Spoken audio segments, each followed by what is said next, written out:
औज़ुबिल्लाहिमिनश्शैतानिर्रजीम बिस्मिल्लाहिर्रहमानिर्रहीम। पाकिस्तान में पेश आने वाले अहम वाक़यात और उन वाक़यात पर मबनी खबरों का तज्ज़िया करने के लिए आप देख रहे हैं प्रोग्राम खबर से खबर और मैं हूं आपके साथ अली अब्बास। नाज़रीन, दोहा के अंदर वाज़े तौर पर जो है वो मुआहदा तो तय पा गया है पाकिस्तान और अफ़गानिस्तान के दरमियान, लेकिन इस मुआहदे के ऊपर इम्प्लीमेंट कितना होता है ये सूरत हाल आगे वाज़े हो जाएगी, क्योंकि कई बार पाकिस्तान की जानिब से जो है वो अफ़गानिस्तान की हुकूमत को, जो अबूरी हुकूमत वहाँ पर मौजूद है, उनको वाज़े तौर पर ये बात कही गई, ये बात वाज़े तौर पर उनको बावर कराई गई कि जनाब वाला आपकी सरज़मीन से हमारी सरज़मीन पर जो है वो दहशतगर्द कार्रवाइयाँ हो रही हैं, फितनतुल ख़वारिज जो है वो एक्टिव हुए हैं, जो कि हमारे दुश्मन मुल्क की प्रॉक्सीज़ बने हुए हैं और उनकी एमा पे ये हमले जो है वो यहाँ पर किए जा रहे हैं, जिससे ना सिर्फ हमारे सिक्योरिटी इदारों के अहलकार बल्कि हमारी आम शहरी भी जो हैं वो इससे मुतासिर हो रहे हैं। लेकिन इसके बावजूद भी अफ़गानिस्तान की जानिब से इस मामले के ऊपर इतनी जो है ना वो संजीदगी का मुजाहरा नहीं किया गया और बारहा इस तमाम तर सूरत हाल के ऊपर जो है वो गैर संजीदगी दिखाई गई, जिस पर हुकूमत पाकिस्तान ने वाज़े तौर पर अपनी पॉलिसी को जो है वो 90 डिग्रीज तब्दील किया। और जब दरअंदाजी की कोशिश की गई, जब अमीर खान मुत्तकी जो है वो दिल्ली में मौजूद थे, उसके दौरान जो है वो अफ़गान सरजमीन से दोबारा दरअंदाजी की गई, तो पाकिस्तान ने उसका भरपूर ना सिर्फ जवाब दिया बल्कि वहाँ पर तहरीक तालिबान, फितनतुल ख़वारिज और फितनतुल हिंदुस्तान के जो मराकिज़ मौजूद थे उनको जो है वो निशाना भी बनाया गया और उनके अहम कमांडर्स को जो है वो वासिले जहन्नुम भी किया गया। अब बात आती है कि इस दोहा मुआहदे के अंदर, जिसमें कतर और तुर्किया ने जो है वो सालिसी का किरदार अदा किया है, इस पर अफ़गान तालिबान कितनी संजीदगी का मुजाहरा करते हैं, क्योंकि पाकिस्तान ने वाज़े तौर पर कहा है कि हम किसी सूरत जो है वो इश्तियाल अंगेज़ी नहीं चाहते, हम किसी सूरत जो है वो जंग नहीं चाहते, लेकिन अगर कोई हम पर हमला करता है तो उसके बाद उसका जवाब जो है वो देना हम अपने ऊपर वाजिब समझते हैं और उसकी तबीयत साफ़ करना जो है वो हमारा पसंदीदा मशगला शुमार होता है। इस हवाले से मुस्लिम लीग नून के अहम रहनुमा राना सनाउल्लाह साहब की जानिब से भी स्टेटमेंट वाज़े तौर पर सामने आया। उन्होंने कहा, जनाब वाला अब बहुत हो चुका, अब अगर कोई तालिबान दहशतगर्द आकर पाकिस्तान में दरअंदाजी करता है या पाकिस्तान में जो है वो दहशतगर्द कार्रवाइयों में मुलविस पाया जाता है तो किसी भी किस्म का रहम नहीं खाया जाएगा। ना सिर्फ यहाँ पर उसको जो है वो ख़त्म किया जाएगा बल्कि अफ़गानिस्तान के अंदर जो उसके ताने बाने मौजूद होंगे उनको भी जो है वो वाज़े तौर पर ऐसा नुकसान पहुँचाया जाएगा जो उनकी नस्लें तक याद रखेंगी। इसी पर बात करेंगे, हमारे साथ senior defence analyst air commodore Khalid Chishti साहब मौजूद हैं। बहुत शुक्रिया खालिद साहब, आपने अपना कीमती वक्त इनायत किया है, आपको प्रोग्राम में वार्मली वेलकम कहेंगे। खालिद साहब, क्या सूरत हाल दिखाई देती है, क्योंकि अगर अब भी हम जो है वो भरोसा कर रहे हैं कि अफ़गानिस्तान जो है वो इस मुआहदे की पासदारी करेगा, तो कितनी बार हम पहले भी इस सूरत हाल को जो है वो देख चुके हैं, इसके बावजूद भी हमने कभी भी उस पर कोई पॉजिटिव पेशरफ्त नहीं देखी। बहुत शुक्रिया अली, आपने इनवाइट किया। देखिए, इस दफ़ा एक कामयाबी की एक हक में बात मुझे नज़र आती है और एक कामयाबी की मुखालफत में नज़र आती है। और दूसरा, जो आप कह रहे थे कि उनका ट्रैक रिकॉर्ड ऐसा है बदकिस्मती से कि वो ऑनर नहीं करते रहे हिस्ट्री में जिसके साथ भी उन्होंने एग्रीमेंट किया है। इवन ये अमेरिका के साथ, जब अमेरिका की हुकूमत थी अफगानिस्तान में और तालिबान स्ट्रगल कर रहे थे इक़्तिदार के लिए, उस वक्त भी उनका जो दोहा में मुज़ाकरा चल रहे थे उनके एग्रीमेंट हो गया था। और कहा जाता है कि तकरीबन जब अमेरिका निकला उससे 2 साल पहले ये अंडरस्टैंडिंग हो गई थी कि सीज फायर करेंगे और अमेरिका वहां से पुल आउट करेगा। लेकिन 2 साल के अंदर इस अंडरस्टैंडिंग और एश्योरेंस के बावजूद तालिबान ने हमले बंद नहीं किए थे अमेरिका पर। तो ये एक किस्म का उनका ट्रैक रिकॉर्ड है, उससे पहले भी कई दफ़ा हुआ है। जो मैं अर्ज कर रहा था कि एक हक में जाती है और एक मुखालफ ही जाती है। हक में ये बात जाती है कि तालिबान को हमने जो कीमत चुकाई है पहली दफ़ा उसका अंदाज़ा नहीं था। वो इसलिए कि हमने कभी प्रोहिबिटिव कॉस्ट इम्पोज नहीं की थी उन पर। हम वन साइडेड नुकसान उठाते आ रहे थे। हमने 90,000 जनाजे उठाए शहदा के, हमारी हज़ारों लाखों फैमिलीज इफेक्ट हुई डायरेक्टली और इनडायरेक्टली, लेकिन हमने कभी कीमत उनसे नहीं वसूल की थी। अली, मैं आपको बताता चलूं कि एज अ फाइटर पायलट मैं अपनी 35 साल नौकरी के दौरान ये सबसे मुश्किल वक्त जो मुझे लगा वो था एक शहीद का जनाजा उनके घर वालों के हवाले करना। एज अ फाइटर पायलट हमारा कोई क्रैश हो जाता था तो मैं एक दफ़ा जहाज अपना जो जनाजा था वो खुद लेकर एक गया था और सबसे मुश्किल ये था कि उसके वालिदैन को, उसके बहन भाइयों को समझाना कि ये 21-22 साल का नौजवान है, हम आपने भेजा था इसको फाइटर पायलट बनने, हम इसका जनाजा पाकिस्तान के झंडे में लेकर या लपेट कर आपके हवाले करने आए हैं। ये बहुत चैलेंजिंग होता है। बिल्कुल। और आई एम श्योर हमारे जो लॉ इन्फोर्समेंट एजेंसीज रहे हैं, पुलिस है, रेंजर्स है, सिविलियंस हैं और आर्मी के जो लोग हैं, मैं इमेजिन कर सकता हूँ कि उनके फैमिलीज ने क्या वक्त गुजारा होगा। एक बात, हमने इसकी कीमत कभी तालिबान से नहीं ली थी। उनको अंदाजा ही नहीं था कि ये उनको भी कीमत देनी पड़ सकती है। ये तो बात इसके हक में है कि मुआहदा चले, क्योंकि उनको पता लग गया है कि पाकिस्तान की एक रिजॉल्व या हौसला क्या है। जो इसके मुखालिफ जाती है वो नया नया हिंदुस्तान की मई में शिकस्त हुई, अभी तो हिंदुस्तान के पास एक यही ऑप्शन बची थी जो वो कहते आए हैं कि हम तो कैश में खरीद लेते हैं, फिर जो टेरर करवाना है पाकिस्तान में, अगर हम पाकिस्तान को नहीं हरा सकते तो हम ऐसी जगह से बैक डोर के प्रेशर का दरवाजा खोलेंगे जो पाकिस्तान को टू प्रॉन्ग लड़ाई करनी पड़े। तो ये उसके खिलाफ जाती है। और इंडिया जो है वो बहुत ज्यादा रकम अफोर्ड कर सकता है, इसमें कोई शक नहीं है। तालिबान को बहुत फंडिंग कर सकता है, उनके जैसे मैं पहले भी देखते हैं करज़ई और अशरफ गनी के जमाने में बड़ी डेवलपमेंट की थी उन्होंने, जस्ट अपना फुट होल्ड लेने के लिए। आखिरी पॉइंट इसके ऊपर ये है जो इनके फेवर में जाता है, हमारी फेवर में जाता है, वो है कि पहले चाबहार का जो पोर्ट था जो ईरान में खुलता है और अफगानिस्तान को कनेक्ट कर रहा था, उनको बड़ी लग्जरी थी क्योंकि इंडिया के कंट्रोल में था वो चाबहार, और वहां से अफगानिस्तान को मिलिट्री हार्डवेयर और दूसरी पहुंचाना चीजें बड़ा आसान था। अब अमेरिका ने उस पर पाबंदी लगा दिया, तो ये हमारे हक में जाता है। एक और पॉइंट जो बुनियादी तौर पर रोकेगा, क्योंकि वो इंडिया के पास वो लिबर्टी ऑफ एक्शन रह नहीं गया वो वाला। तो आइंदा उम्मीद है कि ये मायदा चलना चाहिए, क्योंकि हमने अब कीमत सबसे ज्यादा उनको वाजे कर दिया कि आपको एक कीमत देनी पड़ेगी।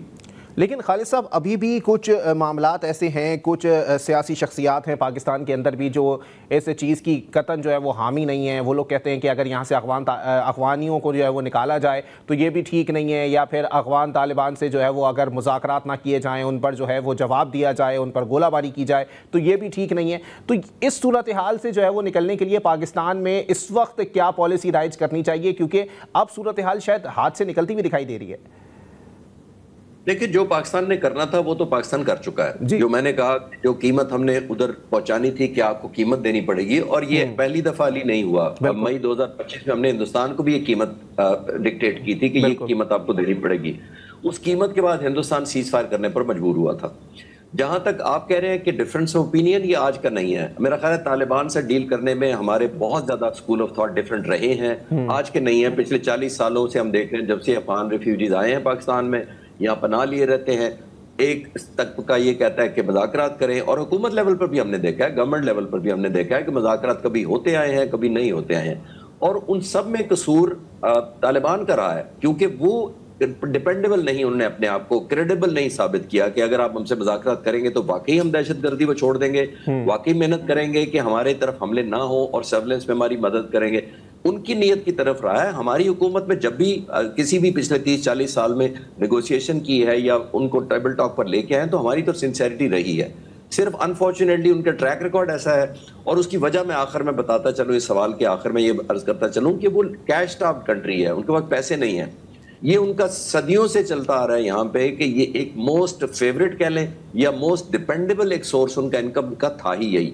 इस मुल्क से, अफगानिस्तान की तरफ से और इसके फर्दर नॉर्थ की तरफ से आते थे इन्वेडर्स, आते थे हिंदुस्तान, यहाँ से लूटमार करते थे और वापस चले जाते थे। जब तक उनके वो पैसे या वो जवाहरात और ज्वेलरी खत्म नहीं होती थी, वापस आ जाते थे फिर। तो ये उनको कैश डिपेंडेंट मुल्क रहा है, और बहुत सारे मुल्कों ने इसी वजह से इनको एक्सप्लॉइट भी किया है। लेकिन इस दफा मुझे उम्मीद है कि फर्क होगा। एक ब्रेक के लिए मुझे कहा जा रहा है, ब्रेक के बाद प्रोग्राम को यहीं से कंटिन्यू करें। वेलकम बैक नाज़रीन, प्रोग्राम के सिलसिले को आगे बढ़ाएंगे। 4 मिलियन जो है वो अफगानी यहाँ पाकिस्तान के अंदर आए, हमारा पानी इस्तेमाल किया, हमारा इंफ्रास्ट्रक्चर इस्तेमाल किया, बिजली हमारी इस्तेमाल की, हमारे टुकड़ों पे पलने के बाद आप अगर बुक्स की बात करें सर, तो मैदान जंग से लेकर और क्रिकेट के मैदान तक अफगानियों का पाकिस्तान के लिए क्या बुक्स है, ये तो सबके सामने है। इस सूरत हाल में जो है वो मुज़ाकरात किसी मसले का हल आपको दिखाई देते हैं सर? क्योंकि आप ज़ाहिरी तौर पर तो जंगबंदी कर सकते हैं, लेकिन उसके दिलो दिमाग में क्या चल रहा है ये हम साफ नहीं कर सकते। देखिए, हमने सिर्फ ये नहीं किया। मुल्ला मुत्तकी जो हैं, उनके फॉरेन मिनिस्टर जो हिंदुस्तान में गए, उन्होंने वहां जाकर कहा कि जी हम तो हमारे हिंदू कुछ से ऊंची हमारी दोस्ती है हिंदुस्तान के साथ, हम रिवाइव करना चाहते हैं और हमारा एक कॉमन दुश्मन है। वो जाहिर है वो हमारी तरफ इशारा कर रहे थे, पहली बात है। लेकिन किसी को वहां याद कराने की तो हिम्मत नहीं होगी मुल्ला मुत्तकी को कि आप तो खुद 9 साल की उम्र में हिजरत करके पाकिस्तान चले गए थे अफगानिस्तान से। आप तो जवान हुए तो 1996 में आप वापस तशरीफ लाए अफगानिस्तान, और आपने आकर मिनिस्ट्री संभाली इंफॉर्मेशन और कल्चर की, और फिर जो कल्चर का हाल किया अफगानिस्तान के, वो तो एक अलग बात है। एक बात ये याद कराने की जरूरत थी। और दूसरा, उन्होंने ये भी कहा कि पाकिस्तान को सोवियत यूनियन, इंग्लैंड, जो ग्रेट ब्रिटेन उस जमाने में होता था, अमेरिका और नेटो का हाल पूछना चाहिए, हम क्या करते हैं या क्या किया हमने, तो पाकिस्तान उससे सबक सीखे। उससे पाकिस्तान को सबक सीखने की जरूरत नहीं है, क्योंकि हमने इनके मुल्क, उन सब ने इनसे अपनी जमीन छीनी थी इन लोगों की। हमने तो अपनी जमीन ऑफर किया, जो अभी आप इंट्रो में भी कह रहे थे, हमारी जमीन पर तो ये रहे हैं। बिल्कुल। और on top of that Ali, मैं आपको पर्सनल एक्सपीरियंस बताता चलूं कि मैं जब अपनी सर्विस में था तो मेरी पहली पोस्टिंग ऑफिसर फाइटर पायलट बनने के बाद पेशावर में हुई थी। पेशावर में उन दिनों हमारे बेस पर हमारी एक ड्यूटी थी, और वो ड्यूटी ये थी कि जो सोवियत यूनियन कब्जा कर चुका था अफगानिस्तान में, और वहां से ये क्योंकि महाजरीन पाकिस्तान पर आके कैंपों में रह रहे थे, सोवियत यूनियन के जहाज जो उस वक्त सुपर पावर था वो आकर इन कैंपों पर हमला करना चाहते थे। हमारी एयरफोर्स और इंक्लूडिंग मैं, हम लोग हवा में जाकर उन सोवियत यूनियन के जहाजों को चैलेंज करते थे और मार भगाते थे ताकि इनको प्रोटेक्शन दी जाए। तो हमारी तो ये लॉयल्टी थी कि हमने अपनी जमीन भी दी थी, अपनी एयरफोर्स भी आपके हक में एम्प्लॉय की हुई थी ताकि आपको कोई नुकसान ना पहुंचा सके। तो ये मेरा ख्याल है उनको याद रखने चाहिए, और आज याद कराने की जरूरत भी है। अल्लाह करे उनको ये याद रहे। और खास तौर पर ये जो हमने किया है अभी, अपना रिजॉल्व दिखाया है, अपना हौसला दिखाया है, अपनी सलाहियत दिखाई है अभी चंद दिन पहले, अगर ये याद रखेंगे तो ये भी इंशाल्लाह ताला काफ़ी होगी आगे चलने के लिए। लेकिन खालिद साहब, अगर खुदा ना खास्ता इस मुआहदे के ऊपर अमल दरामद नहीं होता, या फिर कहीं ना कहीं से जो है वो इस मुआहदे को पंचर करने की जो है वो कोशिश की जाती है, तो फिर क्या मामलात होंगे सर, ये भी क्लियर करें। देखिए अली, हमने तो जो रिजॉल्व पहले दिखाया, दो चीजों से देखिए आप अपनी सलाहियत देते हैं, दुश्मन को पहुंचाते हैं, एक अपना हौसला और एक आपकी सलाहियत। हमने दोनों पहुंचा दी। हिंदुस्तान को भी यही जोम था कि पाकिस्तान के पास या तो काबिलियत नहीं है या फिर हौसला नहीं है। मई के महीने में हमने दोनों कन्वे कर दी। अभी अफगानिस्तान के ये जो तालिबान है, इनको भी हमने क्लियर कर दिया है, हमारा हौसला भी है और हमारा हिम्मत भी है। एक बात तो ये, और हमारी कैपेबिलिटी भी है। दूसरा देखिए, उन्होंने 3-4 दिनों से प्रोपेगेंडा शुरू कर दिया कि जी वो इनोसेंट मार दिए, कोई कैरेक्टर मार दिए। ये हमारे ईस्टर्न बॉर्डर से हिंदुस्तान सपोर्ट करता है क्योंकि उनका आईटी में और इंफॉर्मेशन टेक्नोलॉजी में बड़ा शेयर है, और एआई उनको जाहिर है बहुत ज्यादा हमसे आती है। 600 तकरीबन 283 बिलियन के करीब उन्होंने पिछले साल रेवेन्यू कमाया है। आईटी से सिर्फ 56% हिंदुस्तान का जो आईटी आउटसोर्सिंग हिंदुस्तान के पास हिस्सा है। तो वो ये इस तरह एआई जनरेटेड वीडियोस रिलीज हो रही हैं कि जनाब हमने बड़ा नुकसान किया। मैं पाक फिजाइया से कल मैंने टॉप लीडरशिप से कंफर्म किया है कि हमने कोई फ्रेट्रिसाइड या कोई ऐसा डैमेज तो नहीं हुआ हमारा, जहाँ पे उन्होंने मुझे 200% का यकीन दिलाया कि हम कई कई दिन तक हम इनके हाइडआउट्स को, इनके बंकर्स को और जो हुजरे हैं उनको ट्रैक करते हैं, उनको सर्वेल करते हैं। हम ये नहीं करते कि इंपल्सिव किसी ने रिपोर्ट किया हमने जाकर बॉम्बिंग कर दी। तो कई कई दिन को ट्रैक करते हैं, डाटा इकट्ठा करते हैं, इंफॉर्मेशन रीवेरीफाई करते हैं, और शायद 100 में से 5 या 10 टारगेट क्लियर होते हैं डिस्ट्रॉय या डिस्ट्रक्शन या अटैक करने के लिए। इतनी केयरफुल प्लानिंग हम करते हैं। तो let me assure the nation, Pakistan के लोगों को भी और उनको भी मैं ये कंफर्म करना चाहता हूं कि हमने ना कोई फ्रेटिसाइड किया, ना कोई मासूम की जान ली है। हाँ, उनकी जरूर लेंगे जो हमारे जनाजे उठाने पर हमें मजबूर करते हैं। लेकिन खालिद चिश्ती साहब ये भी बताएं कि चलें ठीक है, अगर जो है वो दो ममालिक के दरमियान इंटेलिजेंस शेयरिंग हो रही हो, वो मामला जो है वो अलग दिखाई देता है। लेकिन अगर एक मुल्क जो है वो इंटेलिजेंस शेयरिंग जो है वो दहशतगर्दों के साथ कर रहा हो, तो आलमी सतह पर पाकिस्तान की क्या जिम्मेदारी बनती है इस पर, और किस तरह से इसको उठाया जा सकता है? ये अली देखिए, नौबती इस वजह से यहां तक आई है ना कि वो तो कोऑपरेट नहीं कर रहे। इंटेलिजेंस शेयरिंग तो बड़ी दूर की बात है, वो तो उनको रोक ही नहीं रहे। लेकिन हमने ये फिर अपनी इंटेलिजेंस की कैपेबिलिटी भी बता दी है कि हमारे पास हर हाइड आउट का, हर बंकर का, हर जो ट्रेनिंग कैंप है, हर जो पोस्ट आपने बनाई हुई है मुजाहिदीन की, वो हमारे नॉलेज में भी है और हमारी रीच में भी है।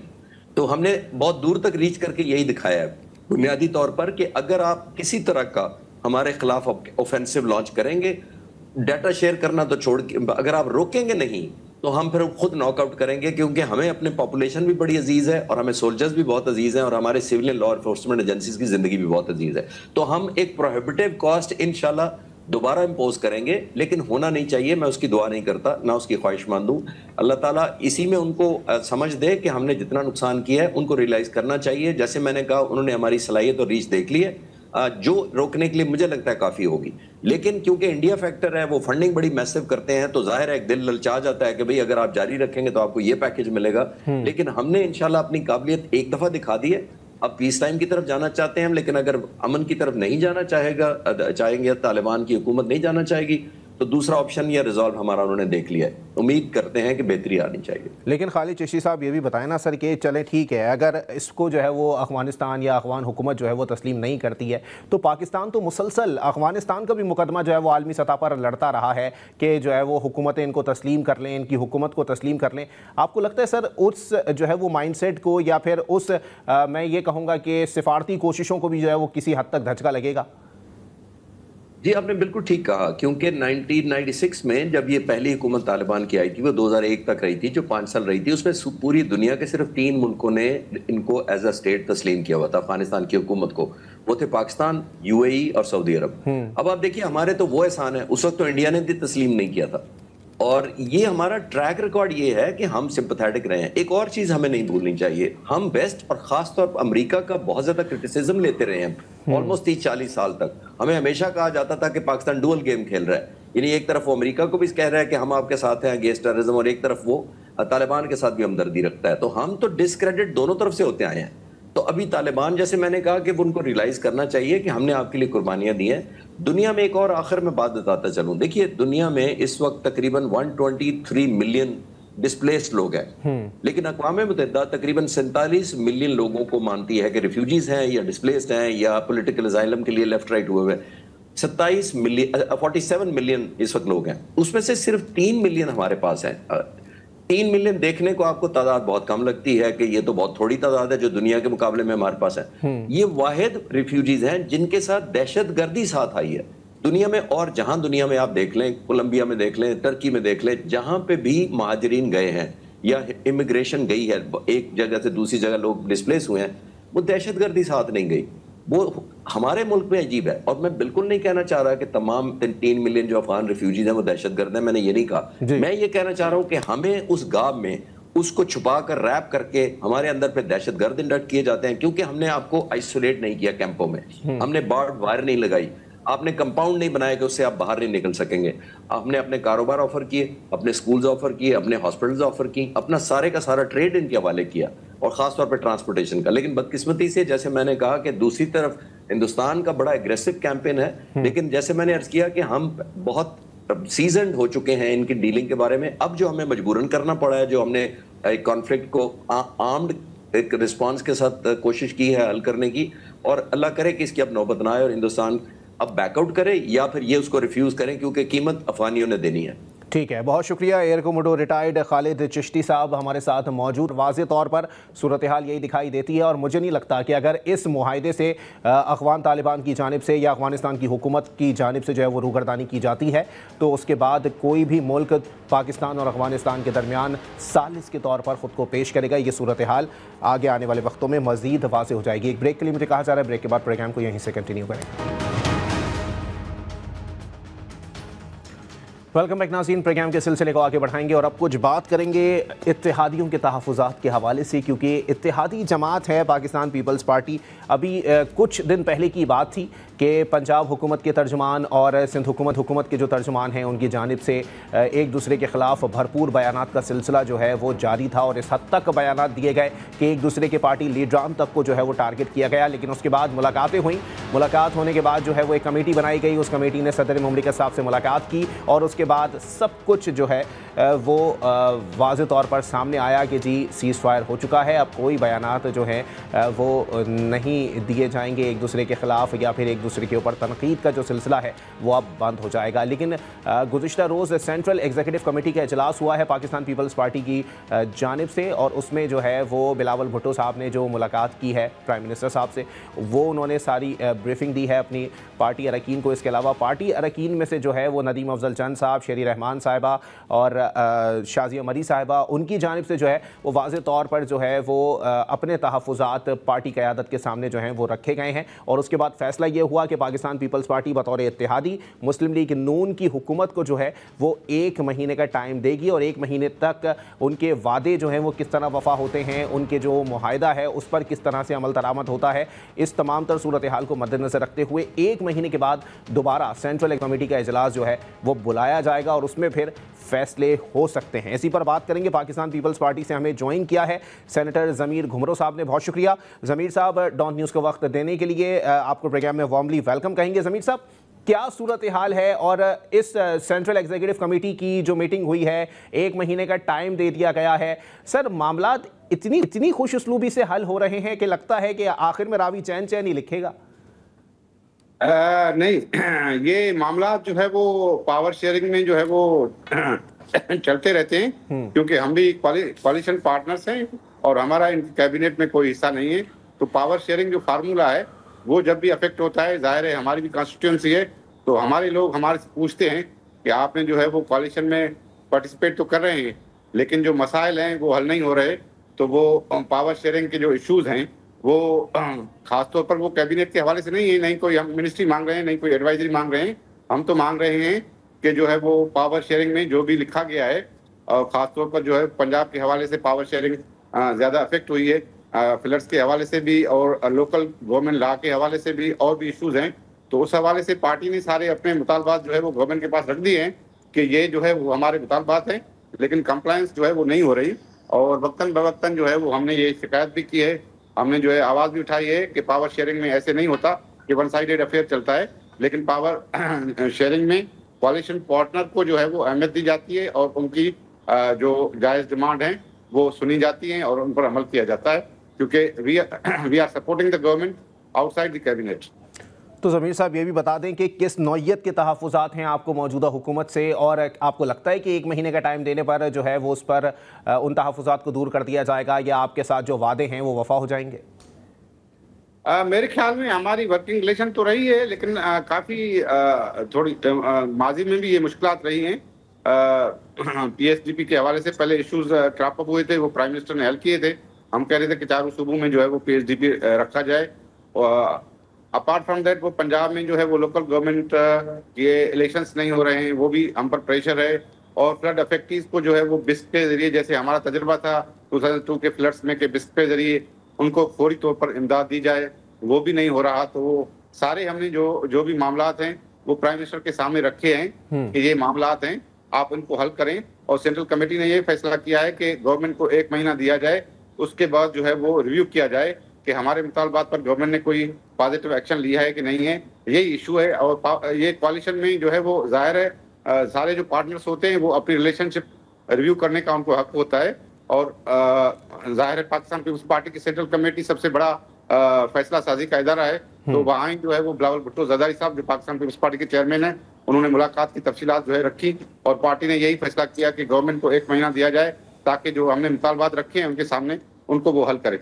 अच्छा, तो ज़मीर साहब ये भी बता दें ना सर कि आपको क्या लगता है, क्या वजूहात हो सकती हैं कि आधे वफ़ा नहीं हो रहे, या फिर जो आपके साथ जो है वो आपके तहफ़्फ़ुज़ात हैं वो दूर नहीं किए जा रहे? क्योंकि एक तासुर ये जा रहा है कि कुछ भी कर लिया जाए इस हुकूमत की जानिब से अपने इत्तेहादियों के साथ, पाकिस्तान पीपल्स पार्टी किसी सूरत कहीं नहीं जाने वाली। नहीं, ये इम्प्रेशन तो आ रहा है, क्योंकि हमने देखा, आपने देखा कि चेयरमैन बिलावल भुट्टो जरदारी ने शुरू में ही कहा था कि जो है वो हम नेशनल इंटरेस्ट में गवर्नमेंट की सपोर्ट कर रहे हैं, हम कैबिनेट में शामिल नहीं हो रहे, क्योंकि एग्जीक्यूटिव अथॉरिटी पूरी जो है वो मुस्लिम लीग नवाज के पास है और उनके दूसरे कोalition पार्टनर्स के साथ है।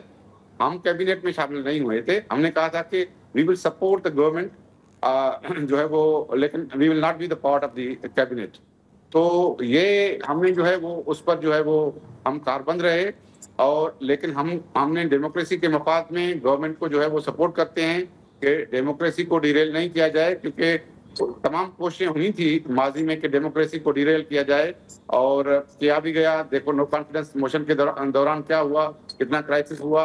उसके बाद इलेक्शंस के बाद पाकिस्तान पीपल्स पार्टी ने ये समझा कि डेमोक्रेसी के मफाद में है, क्योंकि फेडरल गवर्नमेंट ने, किसी पार्टी ने तो गवर्नमेंट बनानी है, तो हमने मुस्लिम लीग नवाज को सपोर्ट किया और कर रहे हैं। लेकिन इश्यूज जो आते हैं कोalition पार्टनर्स के दरमियान, उनको जो है वो हल करने में अगर तंदही से काम नहीं लिया जाता है तो जाहिर है मामला बिगड़ते हैं। और हम अभी भी जो है वो गवर्नमेंट के साथ ही हैं, लेकिन जो है वो हमारे मुतालबात हैं और अगर उनको जो है वो पूरा नहीं किया जाता तो जाहिर है पार्टी जो है वो रिव्यू करेगी अपनी पॉलिसी को टुवर्ड्स कोalition। तो ये भी बताएं सर कि CAC के इजलास के अंदर जो है वो ऐसी कौन सी डिस्कशन हुई है जिसके बाद आप लोगों ने मजीद 1 महीना रुकने का जो है वो फैसला किया है? हाँ, 1 महीना मेरे ख्याल में काफी अरसा है कोalition पार्टनर के लिए कि ये तमाम जो मामलात हैं वो उनको हल कर ले या किसी नतीजे पर जो है वो पहुंचे। और हम प्रेस करते रहे हैं। ये जो भी मामलात हैं, ये पहली बात नहीं है कि हमने प्रेस नहीं किया, लेकिन जब काफी टाइम गुजर जाता है, वो मामलात जो है वो टेबल तक रहते हैं और उन पर कोई अमल नहीं किया जाता, तो जाहिर है हमारी कॉन्स्टिट्यूएंसी है, हम बड़ी पार्टी हैं, हमारे पास मैंडेट है लोगों का, तो हमें लोगों में ही जाना है। तो हमें लोगों को बताना पड़ता है कि हम जो कोalition पार्टनर्स पे हमारे ये ऑब्जेक्टिव्स हैं, ये पूरे नहीं हो रहे हैं, तो हम क्या करें। जाहिर है तो CEC जो है वो हमारा आला इदारा है फैसला साजी का, तो उसमें ये फैसला किया गया कि गवर्नमेंट को 1 महीना दिया जाए ताकि वो मुतालबात पर अमल करे और ताकि जो है वो जमहूरियत मजबूत हो। अच्छा, तो ज़मीर साहब ये भी बताइएगा कि पीपल्स पार्टी के जो चेयरमैन हैं बिलावल भुट्टो जरदारी साहब, वो भी मुलाकात के लिए प्राइम मिनिस्टर साहब के पास गए। इसके अलावा हुकूमती वफ्द जो है वो इसहाक डार साहब और मोहसिन नकवी साहब जो हैं वो सदर मुमलिकत आसिफ अली जरदारी साहब से मिलने के लिए आए। सर, इस दौरान जो है वो आप लोगों ने कोई अपना मामला जो है वो उनके सामने नहीं रखा कि आया पंजाब के अंदर जो कुछ हो रहा है या पंजाब में पावर शेयरिंग के हवाले से जो मुआहदा हुआ है पाकिस्तान पीपल्स पार्टी के साथ, उस पर इम्प्लीमेंट किया जाए? बल्दियाती इंतखाबात के ऊपर जो है वो पाकिस्तान पीपल्स पार्टी के तहफ़्फ़ुज़ात हैं कि उनका इनेकाद जो है वो पंजाब में होना चाहिए। तो ये मामला इतना सीधा है? नहीं, ये तो हमने तो ये कई बार मामला रखा है उनके सामने। जब भी मुलाकातें होती हैं तो जाहिर है जब मुलाकातें होती हैं तो उनके सामने यही पावर शेयरिंग फार्मूला में जो इश्यूज हैं वही होते हैं। जैसे लोकल गवर्नमेंट का इशू है पंजाब में, और पंजाब में जो लॉ बना रहे हैं उस पर भी जो है वो हमारी पार्टी को रिजर्वेशन थे, तो वो लॉ भी जो है वो कंसेंट से बनाया जाए। तो ये तो हम मामला जो है वो टेकअप करते रहते हैं, क्योंकि कोalition का मकसद ही ये है कि तमाम कोalition पार्टीज के साथ जो एग्रीमेंट हुआ है उसको जो है वो आगे बढ़ाया जाए।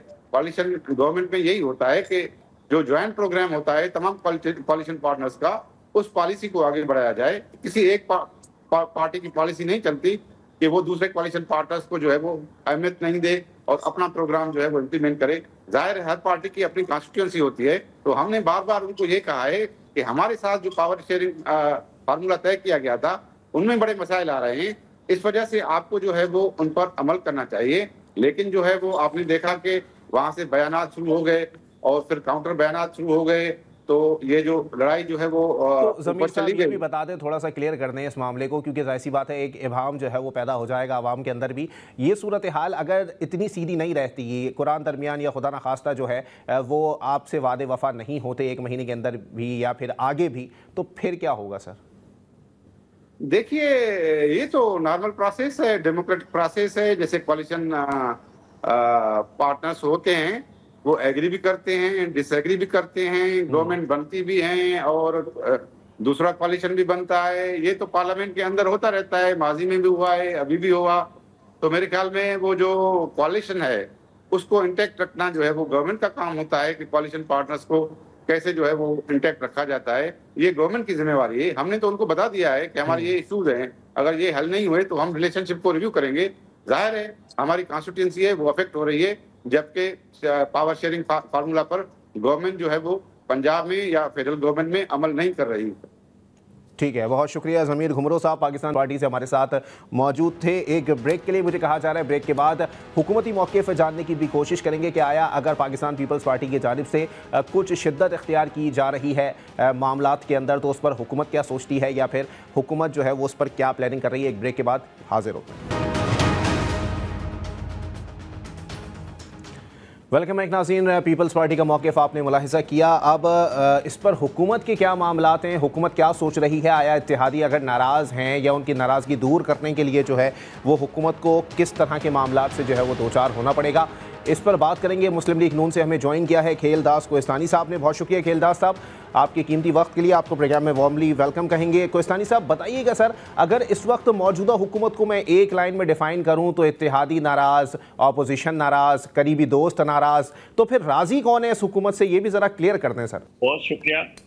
देखें, किसी भी हुकूमत का कोई इत्तेहादी होता है या उनके तहफ़्फ़ुज़ात होते हैं, ये जमहूरियत का हुस्न है। कोई इख्तिलाफ राय हो या अपना कोई मुतालबात हो या तहफ़्फ़ुज़ात हो, ये तो होता है, पाकिस्तान की ताकत में हमेशा होता आ रहा है।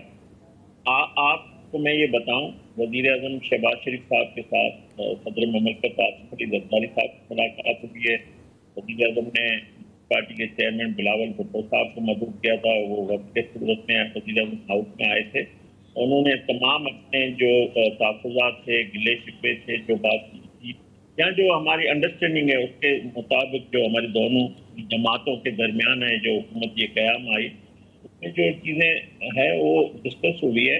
और कल पीपल्स पार्टी की सेंट्रल एग्जीक्यूटिव कमेटी में वो बातें अपनी क़यादत ने बिलावल भुट्टो साहब ने और जरदारी साहब ने अपनी पीसी के सामने रखी है। तो ऐसा कोई मामला नहीं है जिससे हमारा डेडलॉक हो। मैं समझता हूँ तमाम मामलात जो हैं खुशअस्लूबी से हल होंगे और MQM का डेलीगेशन भी मिला था वज़ीर आज़म से, उनके भी जो तहफ़्फ़ुज़ात हैं जो कराची के हवाले से, हैदराबाद के हवाले से जो बातें हैं, वो ये रूटीन का हिस्सा होता है। ये पार्लियामेंट का बिजनेस है, ये गवर्नमेंट के ताजियों के दरमियान होता रहता है। इसमें कोई डेडलॉक कोई भी नहीं है, मैं आपको ये वाज़े करता हूँ। लेकिन खेलदार साहब, गुज़िश्ता रोज़ जो है वो पीपल्स पार्टी के रहनुमा हैं कादिर मंदो खेल साहब मेरे साथ मौजूद थे। उन्होंने कहा कि हमने जो मुतालबात रखे थे, CAC कमेटी की जो इजलास है उससे पहले उनसे गुफ्तगू हो रही थी। उन्होंने कहा कि हमने पहली बात ये की थी कि पावर शेयरिंग जो है वो पंजाब में होगी, कोई ऐसा अफसर जो है वो तैनात नहीं किया जाएगा जो पीपल्स पार्टी का मुखालिफ हो। इसके अलावा बल्दियाती इंतखाबात का इनेकाद जो है वो किया जाएगा। सर, 1 महीने का वक्त अगर इत्तेहादी जमात दे रही है तो इस पर आप लोग कितना जो है वो इम्प्लीमेंट कर पाएंगे, और जो उनके साथ आप लोगों का मुआहदा हुआ है उसको जो है वो किस हद तक जो है वो सामने रखकर मामलात से आगे बढ़ा जाएगा? देखें, हम हर मसले का हल हमारे पास हुकूमत के पास होता है, और हुकूमत इत्तेहादियों को साथ लेकर चल रही है। आपने देखा 26वीं आईनी तरामीम हो, कोई भी काम हो, हुकूमत ने साथ पीपल्स पार्टी मिल के चली है। मार्का हक में पूरी कौम इकट्ठे थी, तमाम जमातें इकट्ठी थी। पीपल्स पार्टी के चेयरमैन बिलावल भुट्टो साहब ने जाके पाकिस्तान की नुमाइंदगी की, सफारती हवाले से अपना पाकिस्तान का केस पेश किया। तो कौमी मामलात में भी हम इकट्ठे हैं, हुकूमती मामलात में भी हम इकट्ठे हैं, सूबाई मामलात में वज़ीर आज़म शहबाज शरीफ पूरे पाकिस्तान के वज़ीर आज़म हैं। बिल्कुल। सिंध भी पाकिस्तान का हिस्सा है, बलूचिस्तान भी पाकिस्तान का हिस्सा है, KP के सबको साथ लेके वो चल रहे हैं। तो तमाम सूबाई हुकूमतों के दरमियान जो मामलात वफाक से होते हैं, उनको आपने देखा ये जो पानी का इतना बड़ा इशू था, पीपल्स पार्टी के बड़े तहफ़्फ़ुज़ात थे, उनको दूर किया गया ना, हुकूमत ने संजीदगी से दूर किया, और एक सिंध के अवाम का पीपल्स पार्टी के मौक़िफ़ को तायद की हुकूमत ने। और जो जब वहाँ पे इजलास हुआ जो CCI का, वहाँ पे PMLN के वोट ज़्यादा थे, मगर हमने देखा कि जब एक सूबे की अवाम और हुकूमत वहाँ की मंतखब का एक इख्तिलाफ है तो हमने उनको दूर किया। तो कोई ऐसा डेडलॉक नहीं है किसी ऐसे मसले पे। बल्दियाती हवाले से पंजाब हुकूमत ने कानून साजी की है, उसमें पार्टी के तहफ़्फ़ुज़ात हैं, उनको सुना जाएगा। तो ये बात नहीं कि हम कोई किसी बात पे हम नहीं सुनेंगे या उनके तहफ़्फ़ुज़ात को दूर नहीं करेंगे। हमारा काम है, हम बिल्कुल उनके तहफ़्फ़ुज़ात को दूर करेंगे, और हल हमारे पास है। वज़ीर आज़म ने बड़ा उनके तमाम मामलात को सुना है, और वज़ीर आज़म साहब की क़यादत में, वज़ीर आज़म इश्फ़ाक़ डार साहब की क़यादत में एक कमेटी भी बनी हुई है जो सूबाई और मरकज़ी मामलात में डे टू डे जो काम होते हैं उसको हल के लिए वो कोशिश कर रहे हैं।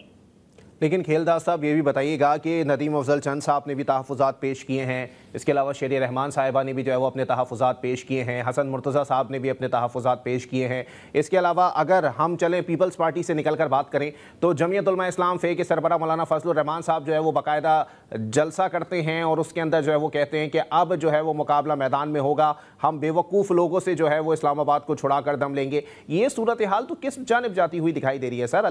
अल्लाह वास्ते पे चल रहा है सारा मामला।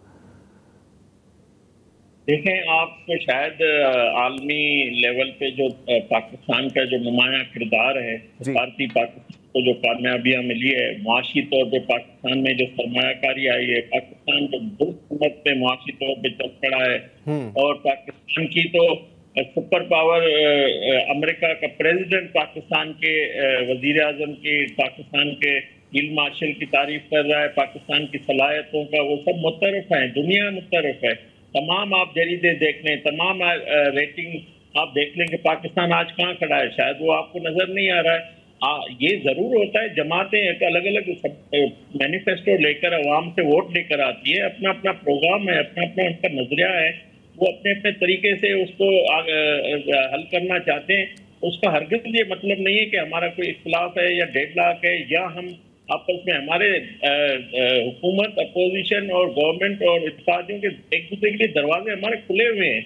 हम बातचीत पे यकीन रखते हैं, बातचीत हमारी हुई है और इसका हल वज़ीर आज़म शहबाज शरीफ साहब के पास है, तो इंशाल्लाह ऐसी कोई बात नहीं है जिससे। लेकिन खेलदार साहब ये भी बताएं ना सर कि जो जमातें हैं, चाहे इत्तेहादी हों या करीबी दोस्तों में शुमार होते हों, उनके जो तहफ़्फ़ुज़ात हैं वो तो लोकल सतह के ऊपर है ना, मुल्क के अंदर हैं। आप मुझे इंटरनेशनल मामला दिखा रहे हैं। पीपल्स पार्टी कोई अमेरिका की तो जमात नहीं है ना सर, या फिर मौलाना फजलुर रहमान साहब को ईरान से हिजरत करके तो नहीं आए?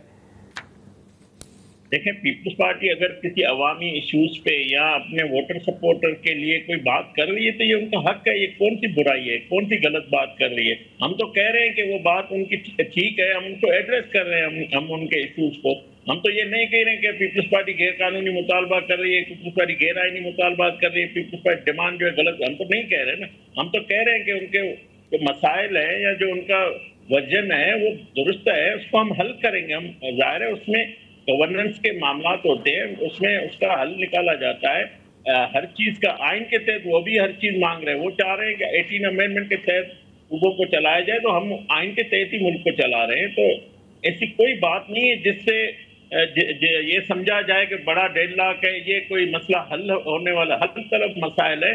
जरूर होता है, एक अलग अलग जमातें हैं, उनका मंशूर अलग है, उनकी हर किसी को अवाम के पास दोबारा भी जाना है, तो वो सियासत तो सबको करनी है ना, या सियासत भी हम करने ना दें किसी को। खेलज़ाद साहब, आखिर में मुझे बता दीजिएगा सर, ये जो 1 महीने का टाइम दिया गया है पीपल्स पार्टी की जानिब से, इसको आप किस नज़र से देखते हैं? क्योंकि कह रहे हैं कि 1 महीने में हम देखते हैं कि हमारे वादे जो है वो कितने वफा होते हैं और फिर हम दोबारा बैठेंगे। मैं आपको बताऊं, ये हुकूमत जो हमारी बनी है एक स्ट्रेटेजी तहत बनी है, एक अंडरस्टैंडिंग है पीपल्स पार्टी के और हमारे दरमियान, और उस अंडरस्टैंडिंग को लेकर हम आगे चल रहे हैं। और ये निज़ाम, ये हुकूमत, ये इसी तरह चलेगी। और जो मामला उनके उनको हल किया जाएगा, जो हमारी आपस में मामला तय हुए हैं उनको उसी तहत चलाया जाएगा। आइन के तहत जो सूबाई जो सूबे के हुकूक है उनको दिए जाएंगे। कोई ऐसा मसला नहीं है जिससे पीपल्स पार्टी, और मैं आपको बताऊं पीपल्स पार्टी 2014 में जब मुस्लिम लीग नून की हुकूमत को गिराने के लिए इंतशारी टोला आया था, तो तब तो हमारी शादी नहीं थी, उन्होंने डेमोक्रेसी के खातिर उस हुकूमत को सपोर्ट किया था। पीपल्स पार्टी कभी जमहूरियत को डीरेल नहीं करती, कभी भी हुकूमत को नहीं गिराती है। एक प्रोसीजर होता है जरूर, जिस तरह हमने इमरान खान को कॉन्स्टिट्यूशन मूव किया था मिलकर, तो हमारा एक चार्टर ऑफ डेमोक्रेसी साइन किया हुआ है वजीर आजम नवाज शरीफ साहब शहीद मोहतरमा बेनजीर भुट्टो साहबा के दरमियान। कोई हम अपनी हुकूमतों को नहीं गिराएंगे, हम जरूर तो जिसके हुकूक है सूबों के, जो के लिए हम काम भी करेंगे। हम ठीक है, बहुत शुक्रिया खेलदास कोहिस्तानी साहब, मुस्लिम लीग नून से हमारे साथ मौजूद थे। उनका कहना यही था कि पीपल्स पार्टी जो है वो भी एक जमहूरी जमात है, जाहिर सी बात है अगर उनके कोई तहफ़्फ़ुज़ात हैं तो वो दूर करना हुकूमत की जिम्मेदारी बनती है। और हुकूमत ने अगर कोई मसले मसाइल उनके सामने रखे गए हैं तो वज़ीर आज़म या मोहम्मद शहबाज शरीफ साहब के पास उसका हल मौजूद है, और उस हल को जो है वो इम्प्लीमेंट भी किया जाएगा, और उनके जो है वो वाज़ेह तौर पर जो तहफ़्फ़ुज़ात हैं वो दूर भी किए जाएंगे। इसी के साथ अपने मेज़बान अली अब्बास को दीजिए इजाज़त। सेहत ने साथ दिया और ज़िंदगी ने वफ़ा की, तो फिर मुलाकात होगी। अल्लाह हाफ़िज़।